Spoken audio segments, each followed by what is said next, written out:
Hello guys, নতুন একটা blog video নিয়ে চলে এসেছি। দেখো, আমাদের মানে দিদিভাই আর জামাইবুর লক্ষ্মীকে ঘরে ঢোকাচ্ছে, মানে দিদিভাইয়ের মেয়ে। তা দেখো, ওর পায়ের ছাপ দিচ্ছে, নতুন ফ্ল্যাটে উঠেছে। তো তাই জামাইবু আর দিদিভাই মিলে ওকে কোলে কোলে তুলে, মানে দিদিভাই তো পারছিল না, তাই জামাইবুকে কোলে তুলে নিয়ে ঘরে ঢুকিয়েছিল।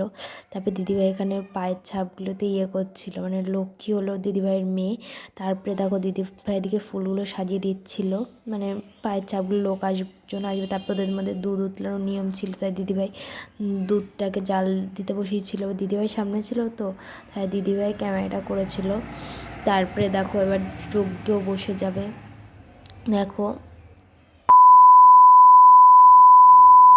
তা দেখো এবার যজ্ঞও বসে গেছে। দিদিভাই আর বাবা গেছিলো, তাই দিদিভাই মিষ্টি দিয়েছিল। আমি আর বাবা চলে গেছিলাম পিসি বাড়ি, একটু দরকার পিসির সাথে। পিসি বাড়ি দিদিভাই থেকে বেশি দূরে না। তা দেখো, আমাদের বাড়ির ঝগড়োটে পিসি বাড়ি যাচ্ছি, মানে যে এটা ঝগড়োটে, ভালো করে মুখটা দেখে রাখো। আর পিসি মাংস দিয়েছিল, চা দিয়েছিল, আমি চাটা খাইনি। তারপরে দিয়েছিল, ডিম টোস্ট করে দিয়েছিলো। যদি ভিডিওটা ভালো লাগে, লাইক কমেন্ট শেয়ার ও সাবস্ক্রাইব করে দিও চ্যানেলটা, প্লিজ প্লিজ। প্রত্যেক দিন, এবার রোজ দিন ভিডিও দিতে চেষ্টা করব।